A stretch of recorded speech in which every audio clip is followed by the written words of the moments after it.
आता सांगताना एक मुद्दा त्यांनी सांगितला सुरुवातीला, एक त्यांनी शब्द वापरला,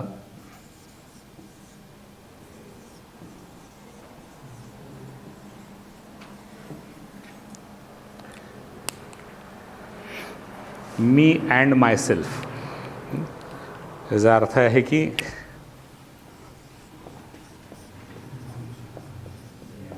मी आणि मीच, किंवा मी आणि मी यांच्यामधला सगळा झगडा आहे. ते असं म्हणाले की मी अँड मायसेल्फमधला जो काही झगडा चाललेला आहे तो चाललेला आहे. अजूनही काही प्रश्न उभे राहत आहेत, पण मी त्याच्यासोबत झगडतो आहे आणि अजून तरी स्वतःला टिकवून ठेवण्याचा माझा प्रयत्न चालला आहे. माझ्या दृष्टीनं हे जे रिअलायझेशन आहे, ही जी जाणीव आहे की हा व्यसनमुक्तीचा जो काही प्रवास आहे, त्याला आपण सातत्यानं प्रवास असंच म्हणतो आहे, हा टप्पा नाही, मुक्काम नाही. म्हणजे व्यसनमुक्ती म्हणजे कुठंतरी पोचायचं आहे ना, आता तिथं पोचलो की आपण व्यसनमुक्त झालो असं डिक्लेअर करता येणार आहे अशी बाब नाही आहे. व्यसनमुक्ती ही आपल्याला सातत्यानं करत राहायची प्रक्रिया आहे. म्हणजे रोज आज मी पिणार नाही, आज मी पिणार नाही, आज मी पिणार नाही, हा तो प्रवास आहे. म्हणजे स्वतःला बदलण्याचा, म्हणजे स्वतःला शोधण्याचा, स्वतःशी परत नव्यानं ओळख करून घेण्याचा, किंवा स्वतःमध्ये ज्या काही कमतरता आहेत त्याच्यावर मात करण्याचा, किंवा मग स्वतःच्या आतच जे काही सगळे द्वंद्व आहेत, द्वंद्व म्हणजे आपापसात असलेली लढाई, दोन व्यक्तींमधलं लढाई, त्याला द्वंद्व असा शब्द वापरला जातो. तर इथं ज्या दोन व्यक्ती म्हणजे कोण आहेत, तर मी आणि मी, हे माझंच माझ्याशी चाललेलं भांडण आहे. कारण की चल पी, काय हरकत आहे असं म्हणणारा सुद्धा मीच आहे, आणि नाही आता नाही प्यायची आपल्याला असं म्हणणारा सुद्धा मीच आहे. त्यामुळे मग ते चल म्हणणारा आणि नको म्हणणारा, ह्या दोन मी मधला सगळा झगडा आहे आपला. पण ना हे कळणं सुद्धा इतकं महत्त्वाचं आहे, कारण की हा मी मधला झगडा आहे. आपल्याला, आपण जर थोडंसं स्वतःकडं बघितलं किंवा स्वतःच्या भूतकाळाकडं बघितलं आणि तुम्ही का पिताय याची कारणं जर तुम्हाला विचारली, तर तुम्ही पिण्याची सगळी कारणं आपल्या बाहेर शोधता.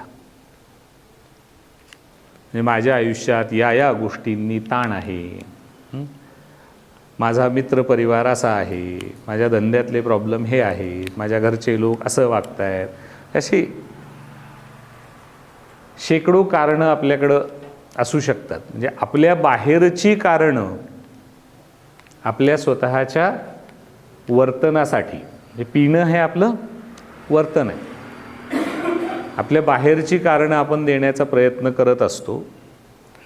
काही वेळेला तात्कालिक घडणारी, काही म्हणजे आपल्याला उद्युक्त करणारी, आपल्याला पेटवून देणारी, काडी लावणारी कारणं आपल्या आजूबाजूला घडत नाहीत असं नाही. आपल्या आयुष्यात टेन्शन्स येत नाहीत असं नाही, किंवा आपल्याला न आवडणाऱ्या घटना घडत नाहीत असं नाही, किंवा लोक आपल्या मनाविरुद्ध वागत नाहीत असं नाही. म्हणजे कारणीभूत घटक आपल्या आजूबाजूला असतात, पण तरीसुद्धा त्याला दिलेला रिस्पॉन्स हा मात्र, किंवा रिॲक्शन ही मात्र माझ्या मीचीच असते. आणि मग ती रिॲक्शन द्यायला सांगणारा सुद्धा मीच, आणि ते नको म्हणणारा पण मीच. म्हणजे बाहेर काही घटना घडली किंवा कुणी काही म्हटलं, कुणी काही वागलं, तरीसुद्धा या दोघांनी एकमेकांसोबत काय बोलले, त्यांचा वाद कसा झाला आणि त्या दोघांमधला कोण जिंकला, याच्यावर नंतरचं वर्तन हे ठरत असतं. तुकाराम महाराजांचा एक खूप प्रसिद्ध असा अभंग आहे. ते म्हणतात की रात्रंदिन आम्हा युद्धाचा प्रसंग, अंतर्बाह्य जग आणि मन. म्हणजे हा सगळा जो लढा आहे तो माझ्या आतमध्ये चाललेला लढा आहे, असं तुकाराम महाराजांनी सांगून ठेवलेलं आहे. आणि रात्रंदिन आम्हा युद्धाचा प्रसंग, आणि मला वाटतं हे तुमच्यासाठी खूप लागू पडतं की रात्रंदिवस युद्धाचा प्रसंग आहे. आणि युद्ध कशाचं आहे? माझ्यामधल्या दोन मींचं. कशासाठीचं आहे? तर एक जण म्हणते चल प्यायला आणि दुसरं म्हणते की प्यायचं नाही. ऐकायचं कोणाचं, हा सगळा मुद्दा आहे. पण जोपर्यंत आपण या आतल्या मीला आणि या मीला पण समजून घेत नाही की याचं नेमकं काय म्हणणं आहे आणि त्याचं नेमकं काय म्हणणं आहे. आणि मागच्या वेळेस आपण मागच्या सेशनमध्ये आपण बोललो यांच्याशी, राहुलशी, आणि आपण काही मुद्दे चर्चेला घेतले होते. म्हणजे त्यांनी त्यांच्यामधल्या काही दोषांना त्यांनी समोर मांडलं आणि हे सगळे दोष माझ्या पिण्याला किंवा माझ्या स्वभावातले कुठले कुठले वैगुण्य आहेत की जे माझ्या पिण्यासाठी पूरक ठरत आहेत, म्हणजे तो सुद्धा मीच आहे. म्हणजे जो कोणी दोषी आहे किंवा ज्याच्यामध्ये दोष आहे, ज्याच्यामध्ये काही कॅरेक्टर डिफेक्ट्स आहेत असे ज्याला आपण म्हणतो, तो मीच आहे. आणि तो दाखवून देणारा आणि त्याच्यातून मार्ग काढण्यासाठी प्रवृत्त करू शकणारा किंवा त्यातून मार्ग काढू शकणारा तो सुद्धा मीच आहे. म्हणजे बाकी हे सगळं जे आहे, आम्ही सगळे निमित्त मात्र आहोत. आम्ही सगळे काय आहोत? निमित्त मात्र आहोत. म्हणजे कुठलाही काउन्सिलर, कुठलाही डॉक्टर किंवा कुठलाही तत्ववेत्ता, कुठलंही पुस्तक आपल्याला तेव्हाच बदलतं जेव्हा माझ्या आतला हा मी मला परवानगी देतो की चल आता बदलायचं आहे. त्यामुळे ह्या माझ्या आतल्या मीची परवानगी खूप, कारण की इकडून हा सांगणार आहेच ना कशाला बदलायचं आहे, त्याला शहाणे गेले का सांगणारे, तुला कळतंय की. जे हे ज्या ऑर्ग्युमेंट्स आहेत याला तुकाराम महाराज युद्ध म्हणतात. आणि हे आपल्या आतमध्ये चाललेलं युद्ध आहे. आणि मग या युद्धामध्ये जो जिंकतो, म्हणजे आता ह्याला आपण ह्या दोन मीला काहीतरी फरक करायला पाहिजे, नाही तर ते सगळं कन्फ्युजन वाढेल आपलं की कुठला मी कुठला आहे. कारण की बऱ्याचदा असं वाटतं की हा माझा आहे आणि हा विरोधातला आहे, असं वाटता वाटता हळूच कळतच नाही की हा माझा आहे असं वाटायला लागतं, हा विरोधातला आहे वाटायला लागतं. म्हणजे हा हळूच म्हणतो काय नेबळट आहेस का, बायकोच्या म्हणण्यावर जगायचं असतं काय कुठं, असं म्हणलं की मग हे दुश्मन वाटायला लागतं. एवढा पुरुषासारखा पुरुष मर्द माणूस तू आणि बायकोकडून पैसे मागतोस रोज, तुझ्या खिशात 1000-2000 नसायला नकोत, एवढं मरमर करून कमवतोस, असं हेणं म्हटलं की मग हे नाही बायकोकडं ठेव पैसे आणि बायकोकडून लागतील तेवढे 100 रुपयेच घेत जा, असं हा सांगणारा आपल्याला दुश्मन वाटायला लागतो. त्यामुळे आपण याला जे आपण नावं देतो, हा जो आहे तो माझा विवेक आहे. म्हणजेच माझी सारासार बुद्धी आहे की जी मला बऱ्या वाईटाची, योग्य अयोग्यतेची सातत्यानं जाण करून देत असते. ती बुद्धी म्हणजे माझा विवेक. ती मला सारखं सांगत असते की हे कर बरं का आणि हे करू नको बरं का. आणि हा जो आहे हा भासवतो की आपला आहे,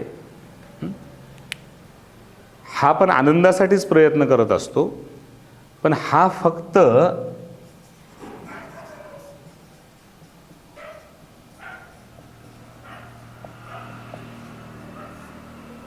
आज, आत्ता आणि ताबडतोब या तत्वावर चालणार आहे.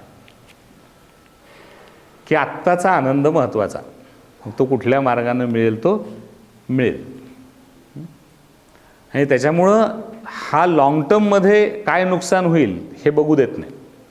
हा फक्त आत्ता मी कसं त्याला समोरच्याला फसवलं, आत्ता मी त्याला कसं दाबलं, आत्ता मी समोरच्याला कसं त्याच्यावर कुरघोडी केली, आत्ता मी कशी सगळ्याला फसवून मिळवली, याच्यामध्ये आनंद मानणार आहे तो. म्हणजे तो हा विचार करत नाही की हे आत्ताचं झालं पण त्याच्यामुळं लॉंग टर्मचं काय काय नुकसान व्हायला लागलं आहे, हे न समजू देणारा. त्यामुळे हा आपल्यातलाच एक अविवेकी विचारांचा ट्रॅक आहे.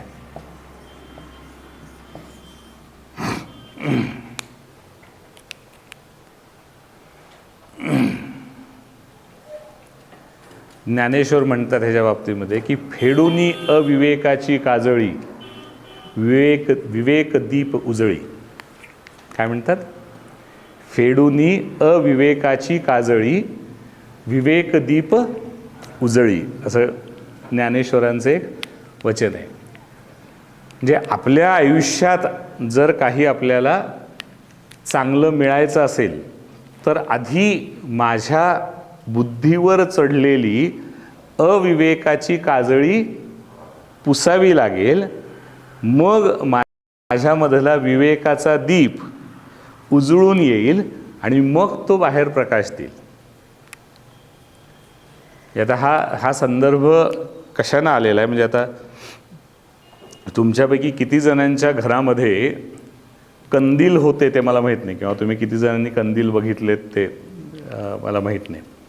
आणि मला आठवतं मी लहान होतो एकदम, म्हणजे पहिली दुसरी तिसरीला असेन, आम्ही औस्याला राहायचो त्यावेळी, एका छोट्याशा भाड्याच्या घरामध्ये राहायचो.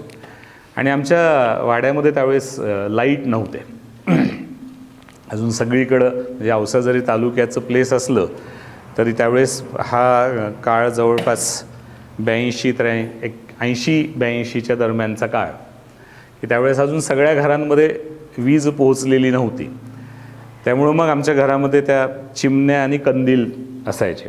आणि मग तो कंदील जो असतो, पाहिला ना सगळ्यांनी कंदील? हां, तर त्यामध्ये आतमध्ये दिवा असतो आणि त्याच्यावर एक काच असते. तर मग त्या रात्रभर तो दिवा चालू राहिला की त्याचं जे सगळं काळं धूर निघायचा तो त्या काचेला लागतो आणि तो काच सगळा काळा होऊन जातो. मग आई ते काम करायची, पण मला ते खूप आवडायचं. मी आईकडून ती काच मागून घ्यायचो. ती रांगोळी असायची आपल्या घरामध्ये, ती रांगोळी त्यात टाकायची आणि त्या रांगोळीनं ती सगळी काच अशी स्वच्छ पुसून काढली. आणि मग त्याच्यामध्ये मग संध्याकाळचा तो प्रोग्राम असायचा. संध्याकाळी दिवा लावायचा आहे म्हटलं की मग 5 वाजता आई बसायची ते घेऊन, मग मी जाऊन बसायचो. मग ते सगळ्या अशा चकाचक, म्हणजे त्याला असं बघायचं कुठं राहिलं नाही ना कोपऱ्यामध्ये काळं आणखी.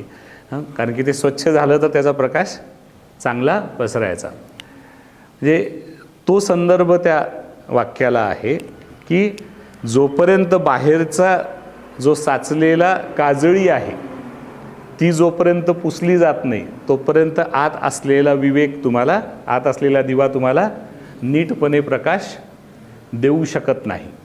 त्यामुळं ही उपमा दिली आहे की विवेक हा माझ्यामधला दिवा आहे आणि अविवेक ही त्याच्या भोवतीची काजळी आहे. जोपर्यंत ती काजळी पुसली जात नाही तोपर्यंत विवेकाचा दीप उजळत नाही आणि त्याचा प्रकाश आपल्याला मिळत नाही.